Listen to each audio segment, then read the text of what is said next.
ദേശീയപാതയുടെ ഓരോ പുരോഗതിയും സോഷ്യൽ മീഡിയയിലൂടെ പ്രചരിപ്പിച്ചിരുന്നു. ഓക്കെ. അതിൽ സംസ്ഥാന സർക്കാരിന് പങ്കുണ്ടില്ല എന്ന് ആർക്കും തള്ളാൻ പറ്റില്ല. 2016 ശ്രീ പിണറായി വിജയൻ്റെ നേതൃത്വത്തിലുള്ള LDF സർക്കാർ അല്ലായിരുന്നുവെങ്കിൽ ഈ പാത യാഥാർത്ഥ്യമാകില്ല.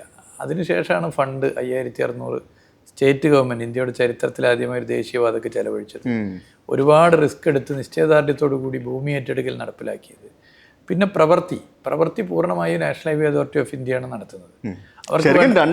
രണ്ട് കൂട്ടരുടെയും ഒരു സംയുക്തമായിട്ടുള്ള ഒരു പരിപാടിയാണ്. അതെ, നിർമ്മാണം പൂർണ്ണമായും നാഷണൽ ഹൈവേ അതോറിറ്റി ഓഫ് ഇന്ത്യയാണ്. അപ്പൊ അവർക്ക് വേണ്ട പല സഹായങ്ങളുണ്ട്.